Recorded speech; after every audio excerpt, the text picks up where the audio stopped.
Hello everyone, स्वागत है आपका वेदांगा इंस्टीट्यूट में।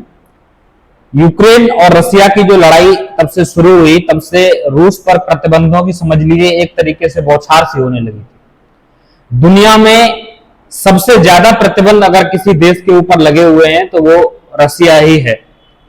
कुछ प्रतिबंध अमेरिका ने लगाए हैं तो कुछ अमेरिका के नेतृत्व में विभिन्न देशों ने लगाए हैं, जिसमें ज्यादातर देश जो है आपका यूरोपियन कंट्रीज हैं, यानी कि नाटो के मेंबर हैं, कुछ नाटो से अलग भी हैं। तो इस समय वर्तमान में सबसे ज्यादा प्रतिबंध जो है वो रसिया के ऊपर है, और रसिया के सामने ये बड़ी चुनौती थी कि वो अपनी इकोनॉमी को किस तरीके से चलाएगा। आपको पता होगा बहुत विवाद हुए थे, भारत ने जब ऑयल रसिया से खरीदा तो विवाद खड़े किए कि भारत क्यों खरीद रहा है, अमेरिका के प्रतिबंध लगे हुए हैं। लेकिन भारत ने नहीं कहा कि नहीं, रसिया हमारा मित्र देश है और हम उससे कुछ भी खरीद सकते हैं, ये हमारे ऊपर डिपेंड करता है। तो ऐसे हजारों प्रतिबंधों की बात मैं कर रहा हूं, हजारों प्रतिबंध इस समय रशियन इकोनॉमी के ऊपर लगे हुए हैं, और उसके बावजूद भी जो रसिया है वो एक हाई इनकम कंट्री बन गया है। इसमें खुशी की बात है या नहीं है, इसके पीछे के जो लॉजिक है उसको समझेंगे कि आखिर इतने प्रतिबंधों के बाद भी कोई देश कैसे हाई इनकम कंट्री बन गया। हाई इनकम कंट्री का मतलब है कि वहां के लोगों की जो आमदनी है वो अच्छी खासी है। इसमें वर्ल्ड बैंक के कुछ पैरामीटर्स होते हैं, वो हम डिस्कस करेंगे कि कौन सी इनकम हाई इनकम होती है। ठीक है, भारतीय रुपए के अंदर कितना कोई आदमी पैसा कमाए कि वो हाई इनकम बन जाए। तो ऐसे ही कुछ इंपोर्टेंट न्यूज आज रही है और आज को डिस्कस करेंगे। तो देखिए, सबसे पहले अगर हम देखें प्रतिबंधों को, तो रसिया के पास अभी जो रसिया पर जो प्रतिबंध लगे हुए हैं वो 18,772, समझिए 18,772 प्रतिबंधों से उसकी इकोनॉमी इस समय जूझ रही है। छोटे से लेके बड़े तक हर तरीके, वर्ल्ड बैंक से लेके अमेरिका से लेके यूरोपियन यूनियन के तमाम प्रतिबंध है। और दूसरे नंबर पर आपका ईरान है। ईरान के साथ अमेरिका की नहीं पड़ती, आपको ये बात कंफर्म होगी। तो सबसे ज्यादा अमेरिका है, फिर सीरिया है, उसके बाद फिर नॉर्थ कोरिया का नंबर आता है। जिन जिनसे अमेरिका के संबंध बिल्कुल अच्छे नहीं है, या जो देश अमेरिकन पॉलिसीज के खिलाफ जाके काम कर रहे हैं, न्यूक्लियर हथियार बनाने की प्रयास कर रहे हैं, उन देशों के खिलाफ जो है वो अमेरिका इसी तरीके के प्रतिबंध लगा के रखता है। और उनकी इकोनॉमी के सामने ये बड़ी चुनौती होती है कि वो किस तरीके से रन करें, व्यापार करें तो किस में करें, डॉलर में करें या इंडिया के साथ करें तो इंडियन रुपीज में करें। तो वो चुनौती बनी रहती है ऐसे देशों के सामने। और उस चुनौती के बीच जो है ये न्यूज है कि रसिया सबसे ज्यादा पर हाई इनकम जो है उस कैटेगरी में शामिल हो गया। देखिए, वर्ल्ड बैंक जो जारी करता है, वर्ल्ड बैंक का वेबसाइट है, आप जब इसको खोलोगे तो यहां आपको ईयर्स के हिसाब से आप इसको मैनेज कर सकते हैं। आपको पता चलेगा कि किस साल में किसकी इनकम कितनी थी। तो इसमें high, upper middle, lower middle और लो इनकम, चार कैटेगरीज हैं, और एक कैटेगरी जो है नॉट क्लासिफाइड है। नॉट क्लासिफाइड में कोई कंट्री मैक्सिमम आता नहीं, ज्यादातर कंट्रीज जो है वो चार में ही आ जाता है। अगर आप हमारे इंडिया की बात करें तो इंडिया जो है वो अभी लो मिडिल इनकम है? क्यों? कि इंडिया में पर कैपिटल इनकम अभी लोगों की काफी कम है। ठीक, सबसे ज्यादा जो इनकम होती है वो हाई इनकम होती है। तो देखिए, अगर इंडियन रुपीज में अगर हम बात करें तो वर्ल्ड बैंक के अनुसार सबसे जो कम लो इनकम मान लीजिए तो आप वो लगभग 9,000 के आसपास है, कि 9,000 रुपए से कम अगर कोई कैंडिडेट कमा रहा है साल में, मतलब कोई व्यक्ति कमा रहा है, तो समझ लीजिए कि वो बिल्कुल लो में है। और हाई इनकम में वो लोग आ जाते हैं, इंडियन रुपीज की अगर बात करेंगे कि जिनकी इनकम 12 लाख रुपए से ऊपर है, तो समझ लीजिए कि वो हाई इनकम है। ठीक है, यानी कि 1 लाख रुपया महीने से ज्यादा अगर कोई कमा रहा है, खर्चे चाहे कितने भी हो उससे कोई मतलब नहीं है, खर्चे अपने हिसाब से मैनेज होते हैं, तो वर्ल्ड बैंक मानता है कि उसके पास हाई इनकम है।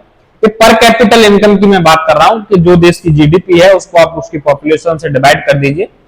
ठीक है, हो सकता है कि उसमें कुछ लोग गरीब हों, कुछ लोग ज्यादा अमीर हों, तो वो इक्वल डिवाइड हो जाता है उसमें डेटा, जब वर्ल्ड बैंक इसको कैलकुलेट करता है तो। ठीक है, तो इंडिया भी हमारा जो है वो लो है और रसिया जो है वो हाई में। देखिए, सबसे ज्यादा अगर जीडीपी की बात करेंगे तो इंडिया अभी 5वें नंबर पे, 4 ट्रिलियन इकोनॉमी हमारी होने वाली है। हमारा टारगेट जो है वो 2025 तक अपना 5 ट्रिलियन की इकोनॉमी करना है।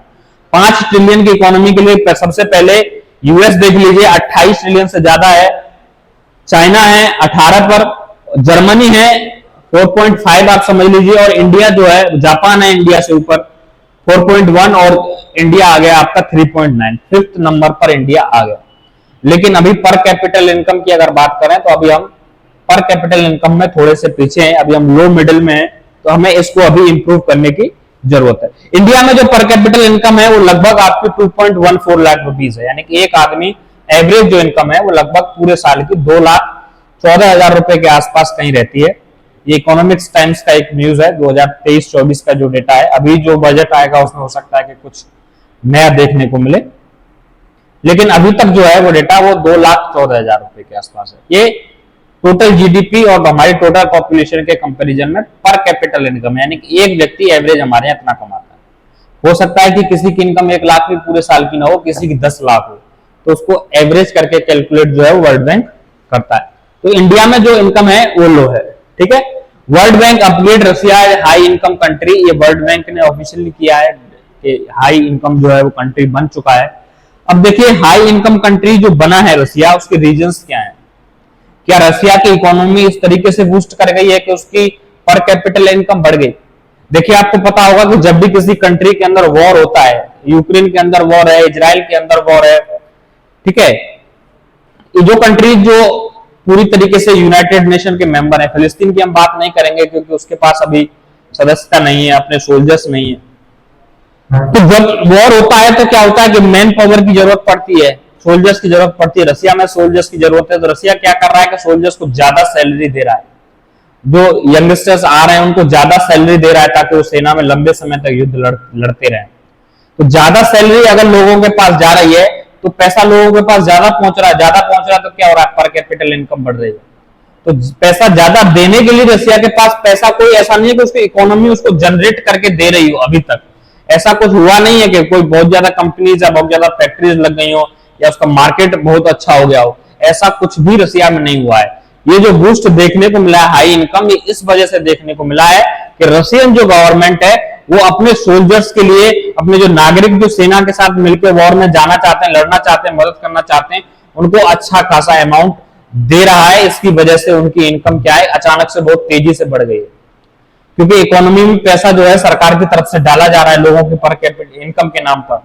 इसकी वजह से एक साथ जो है इनकम बढ़ गई। जैसे इंडिया में अगर समझ लीजिए कि कोई स्कीम सरकार चलाएगी, चलो हम 10-10 हजार रुपए महीने सभी बेरोजगार युवाओं को देंगे, तो क्या होगा? उनकी इनकम बढ़ जाएगी, पर कैपिटल इनकम हमारी जो है वो बढ़ जाएगी आराम से, 1,20,000 रुपए और बढ़ जाएगी पर व्यक्ति की।